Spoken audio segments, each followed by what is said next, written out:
I was like, what do I do? I think I should shoot today. I should like just be done with it. And then I was like, my hair. I would have to fix my hair. And then I was like, no. I think in 2026 we're going to embrace ourselves the way that we are. So I decided to come on here with my really messy curly hair just because it's okay.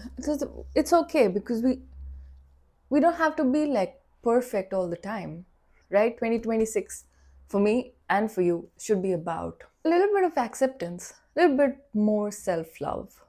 Today we are talking about the very last thing of this three-part series where we talk about the most basic things that you can do to live a better life with improved quality of life. And if you do one of these three things, you will flourish and happiness will be a byproduct of that little bit of effort.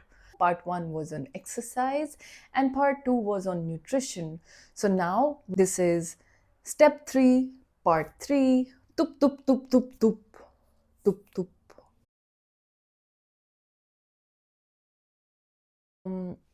Hi, welcome back. You already know me. My name is Dakshi Walia, and I am a mental health advocate with a Master of Science in Health Psychology. Sleep, the best freaking topic on this planet. Who doesn't like to sleep? No, I could simply take a nap right now. I don't know about you, but I'm at an age and stage of life where if I don't get good quality sleep for the adequate number of hours that is necessary for me, I am not a good person to be around. I've realized that sleep is essential for me to be a decent freaking human being when the day begins. And if that's you, then this video is for you because in this video, we're going to talk about why sleep is important, how sleep affects your mental health, and certain tips and tricks to help you improve your sleep and the quality of your sleep starting today. If you're an active person on social media and if you consume health and wellness content, you should know by now that sleep is the new thing. Sleep is the most important thing that you can do for your health. And I'm here to tell you that there are ways that you can work on your sleep, there are ways that you can improve on your sleep, but most importantly, you deserve a good night's sleep. And you should, guilt free, take this opportunity every single day, every single night to replenish, to recover, and to be well rested for the things that you need to do. I think the notion of sleep is changing. There was a time, and we've always heard that you should sleep when you're dead or you should sleep when you're at the end of your life. We've heard all sorts of hustle culture things where sleep should be the last focus in your life. Sleep is for lazy people. Work hard, work now, sleep later. If you were a hustler, then sleep. Nobody's saying that, but you know what I mean. Sleep is regarded as something that lazy people do. So this was the narrative always, right? That sleep less and work more, right? Um, the narrative is changing, and now we know that if you're a person who wants to be successful, if you're a hustler, if you're someone who wants to achieve things in their life, to have good physical and mental health, if you want to be a better person and be more productive and have better learning, memory, attention, focus, then sleep is something that you should take care of and consider and improve the quality of your sleep. Now, thanks to numerous research and data, it is common understanding that sleep is vital. It is clear that sleep and mood have a relationship that is bidirectional. Um, Research has established a strong link between sleep and mental health, and sleep deprivation can lead to a lack of control of emotions. There are several factors that determine how much sleep you should get, but I feel like it's up to you Some people sleep for 6 hours and it's great for them, and some people need 9 hours of sleep to be able to function. Of course, it's still the best thing to sleep according to the circadian rhythm, according to the 24-hour circadian rhythm of our body, which is dependent on, sunrise and sunset. So of course it is better to sleep at night and wake up in the morning. But people have different sort of chronologies in terms of sleep. Some people are more active during the day, some people are more active at night.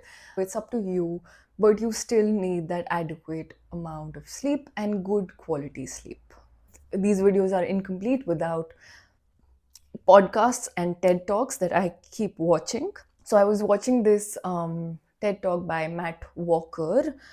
He is a sleep researcher and he was testing a hypothesis about whether an all nighter is a good idea or not. So they took two groups. One group had full 8 hours of sleep, and the second group of individuals were kept awake all night in order to induce sleep deprivation. And this was done without naps and even caffeine. Yeah, they attempted to test memory and learning by putting these participants in an MRI scan, and they found out that the group that was sleep deprived had a 40% deficit in the ability of their brain to make and form new memories without sleep. That's amazing. Why is sleep important? Sleep is important because during the deepest stages of your sleep, there are these big, powerful brain waves that occur. And on top of these brain waves, there are these bursts of electrical activity, which is called sleep spindles.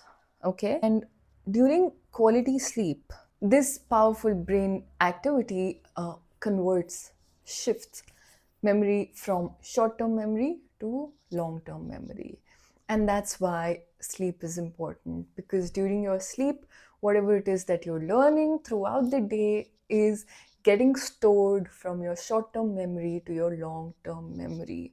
So, if you're a student studying, if you're someone who's preparing for a test, if you're someone going to the school, if you're someone who's trying to learn something new, or if you're someone who's working really hard at something, which includes a lot of cognitive effort, or if you're going to the gym and you're building your muscles, every good thing, all good things happen during sleep.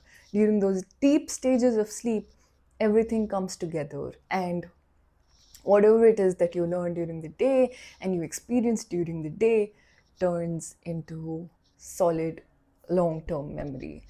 Very interesting thing that Matt Walker said in his TED talk, that there's a worldwide, a global experiment happening on sleep, this event called daylight saving.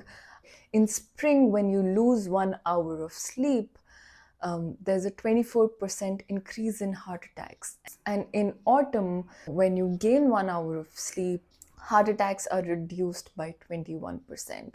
1 hour of sleep can have this much effect on your physical health, on your cardiovascular health, is insane. There is significant correlations between short sleep durations and risk for development of various kinds of cancers. From research and studies across millions of people, has given us one single truth, plain, simple truth, that sleep is important. The shorter your sleep, the shorter will be your life. That's great. So, okay, so now we've understood we need to sleep. We need to sleep. For me, it's 8 hours, 9 hours every night is perfect. Life feels good, everything is great. I'm a better person to be around, definitely more funny, because I'm thinking quicker and I'm not being a jerk most of the time. So,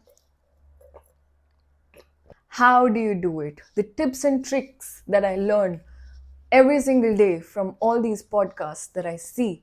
If you know about this guy Brian Johnson, he has the perfect sleep score. You should go and check his sleep tips out. Him and other scientists like Matt Walker and also Huberman have these tips that they use themselves, and they've studied and they've understood from data, from evidence-based research, some of these things that you can do for better sleep. So the first thing is to avoid alcohol and caffeine. This affects your sleep massively. The second thing is caffeine. I love coffee. I love caffeine. Have caffeine, but try to have a huge gap between your last caffeine intake and your bedtime, because it does affect your sleep. The second tip is obviously waking up and getting sunlight. This is Huberman's very famous tip, but our parents have been telling us this since we were children. That wake up and go outside, look at the sun, look directly at the sun. You should wake up, when the sun is out. Yeah, wake up, get some sunlight in your eyes. What it does is, from as much as I remember, it gives you a cortisol boost at the beginning of the day, which is necessary for waking up, for being alert. And as the day progresses and during the evening, you should stay away from lights, you should stay away from bright lights. So bright lights during the day when you wake up, and at the end of the day, less lights, dim lights. Before you sleep, at least give an hour of no screen time, because the blue light, the green and blue light, does disrupt your sleep massively. Avoid naps during the day and avoid being in your bed during the day. So your bed should be just for sleep. No like watching TV, no eating in your bed, all those things. That's one thing. Have a nighttime routine. Do anything that you want to do to create sort of this anticipation of sleep. So you can, take a shower, you can wash your face, you can do your skincare, you can read for some time, and then go to bed. Prepare your body for that sleep, and have a consistent routine. And the most important thing is regularity in your sleep. So sleep at the same time and wake up at the same time. So if you want to sleep at 11 p.m., just aim for bed at 10 every single night. um, Give an hour to your nighttime routine. Every single night you have to go to the bed at 10 p.m. And if you aim to wake up at 7 a.m., then every single day you should wake up at 7 a.m. Right? So bedtime should be the same every day, even on the weekends, and wake up time should be the same. Up to you. You decide if you want to wake up at 10 every day, wake up at 10 every day. Just it has to be the same. This is what creates that discipline. One night you will not be able to sleep, and some nights you will not be able to sleep. And yes, sometimes it will happen that the sleep has gotten disrupted and your schedule has gone, like it's upside down, but that's okay. Aim to come back to it. Just, I mean, don't give up on your sleep schedule. And having a cold temperature, a cooler temperature in your sleeping area is optimal for sleep. These are the few things. What else? You can have some calming teas at night. Of course, some people don't like to have liquids very close to the bedtime, so that's a personal preference. It's about understanding what lack of sleep does to you, and it's also about understanding that when you do get a good night's sleep, good quality sleep, you perform better and you're healthier, you're able to better manage the stress of life, and you're able to be your best self.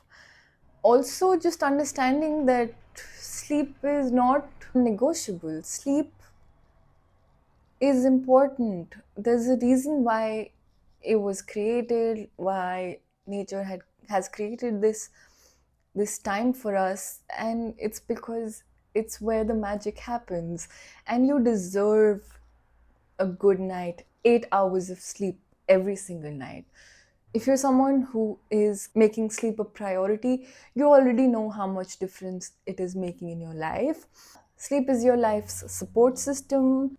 Bottom line is, you deserve good sleep, and you should get it, and it is your right. If anyone's coming in between those 8 hours, you can tell them to go away, and just like you can create those boundaries around your sleep. You can choose to not answer emails at night, or you can choose not to respond to people once your bedtime hits. Sleep is should be a priority. Sleep above everything. Sleep is important, it's a non negotiable. These are the three basic things that you should do. Start now. Three things: exercise, nutrition, and sleep. Three things for your mental health. Do one of the things. Pick just one. It's your choice. There's no other option, okay? And make it your life's mission to fix that one thing, one habit, and everything else will follow. These things are directly related to your health and wellness, your mental health. And of course, there's always therapy. Go to therapy. If you're not able to do any of these things, seek professional help, eat well, sleep right, exercise. Everything's going to be great. We're all doing our best. So let's give ourselves some love and tell ourselves that we deserve these good habits, and start implementing just one little thing today. So I just wanted to say that 2025 is ending. It's been a crazy, insane. I wouldn't say it was in. I don't know where the year went, to be honest, but a lot of things have happened this year for sure. More losses than gains, I would say. But failure brings you closer to success. So let's go. 2026. In 2026, we will not be afraid of failure. We will not be afraid of rejection. We will not be afraid of bad days. We'll not be afraid of things going wrong. In 2026, we're going to face challenges head on, and we're going to just like look at everything, all negativity in the eye, all anxieties. We're going to look 2026 in the eye and say, bring it on. Like, oh, I'm a little afraid to say that, but nobody is saying this, but 2026 will be your year. 2026 is the year. So I think this is the year. I feel it. I feel this is the year for you. Yes, welcome 2026 with this excitement that no matter what challenge is thrown at you, you can overcome it. 2026 is the year of healing. It's the year that you start taking care of your mental health, and you make mental health your top priority. You make your health, physical, mental health, brain health. There's nothing without health. So let's make health a priority in 2026, and let's welcome it. It's going to be great. So thank you for joining in. Thank you for being here. I will see you in 2026 with more health and wellness content. So yeah, wish you a very happy new year. I'm really glad you're here. Just like, share, and subscribe, and I will see you in the next video. And good night. Sleep well. Ciao, ciao.